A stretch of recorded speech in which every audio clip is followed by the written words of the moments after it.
Hi you guys, welcome to my channel. Today I want to talk to you about, are Christians allowed to drink alcohol or not?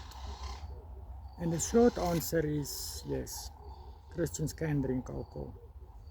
Jesus himself turned water into wine at the wedding, and Jesus himself has used alcohol in the Last Supper. So according to me, alcohol by itself is not a sin, and as far as I know, doesn't it really in the Bible say anywhere that you are not allowed to use alcohol? So, according to me, it's not prohibited. But something that the Bible does talk about, and talk about it a lot, is drunkenness. People who drink and get drunk. And I just want to read for you one or two verses in the Bible. And the first verse I want to read for you is in Ephesians 5, verse 18. Therefore, do not be foolish, but understand what the will of the Lord is. And do not get drunk with wine, for that is debauchery, but be filled with the Spirit. So here in Ephesians you can see that the Bible tells us not to get drunk. It doesn't exactly tell us not to drink, but it tells us that we are not allowed to get drunk. In Titus, on two different occasions, he also told the men who was overseers and the women not to be slaves to excessive drinking.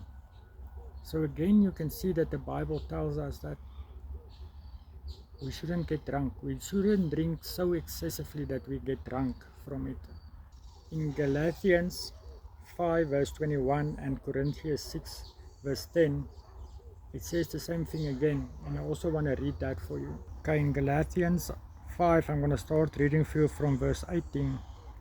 But if you are led by the Spirit, you are not under the law.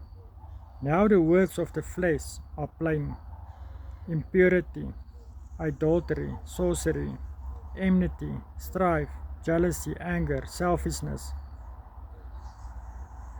party, spirit, envy, and then the one that we're talking about, drunkenness, is what the Bible tells us again.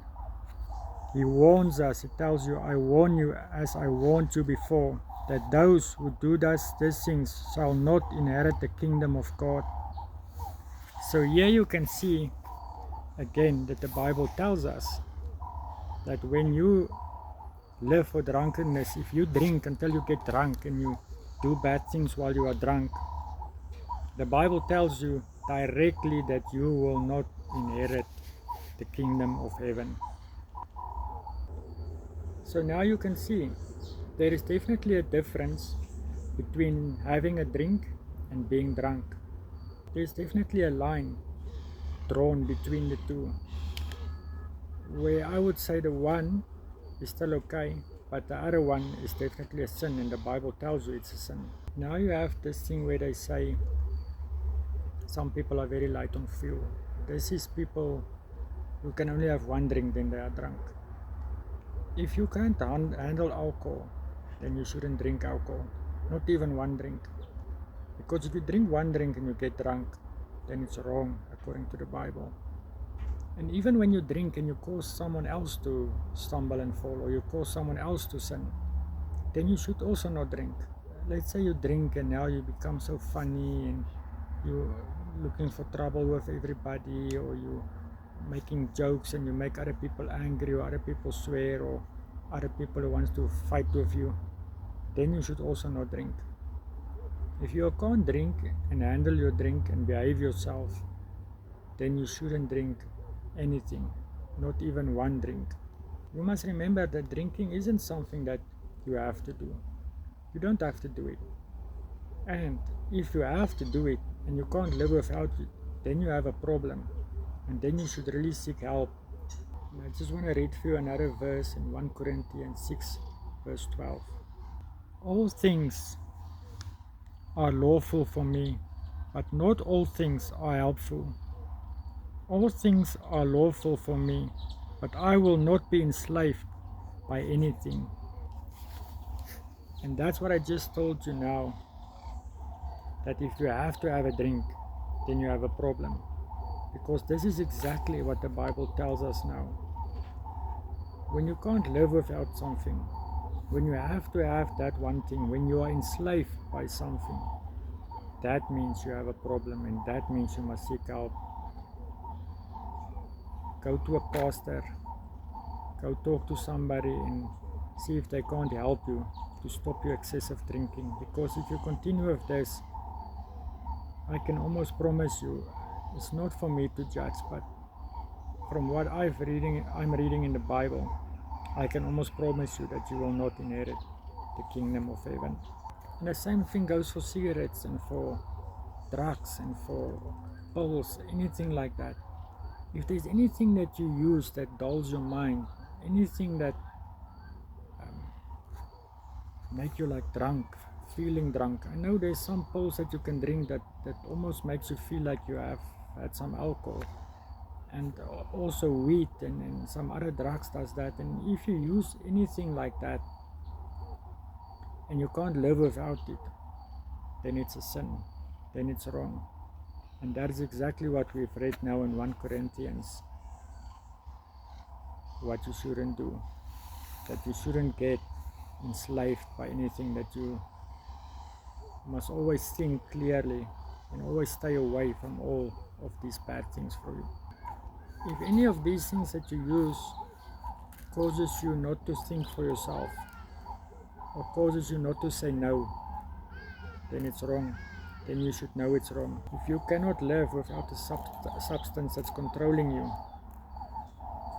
then you should really go and see someone. Then you should really go and just talk to someone, get someone to pray for you, so that you can break this thing away from you, so that you can stop doing this and start living your life the way you should live your life. So let me tell you this today. If you have a problem and you can't admit that you have a problem, then you have a big problem.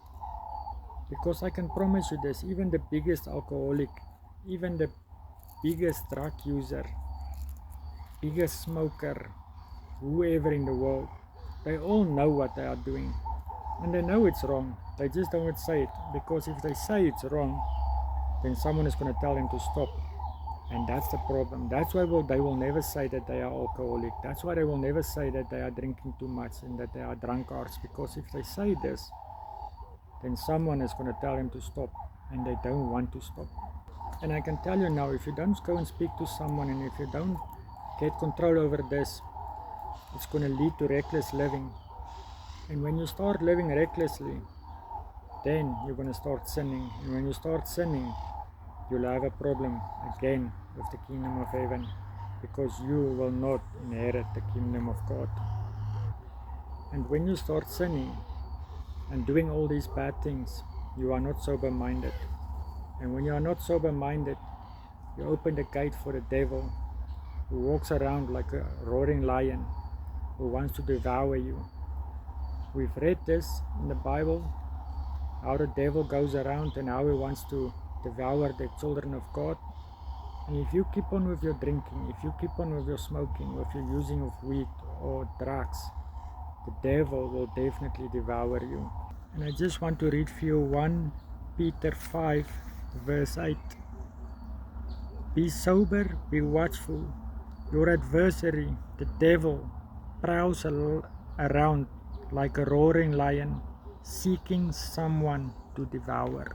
So please, let me ask you today, be sober-minded. Think what you are doing. Have your drink if you want to.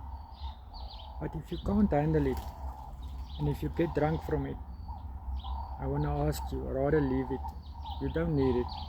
And if you need it and you can't leave it, then realize that you have a problem. Realize that you need someone to help you. Ask for help. Lots of people out there who can help you. You can even comment you on my post. I will try and help you, and if I can't help you, I'll get someone to help you. Please do that so that you can also inherit the kingdom of heaven one day. I hope you guys understand what I'm trying to tell you here, and I hope you guys have a wonderful week full of miracles. God bless you. Goodbye.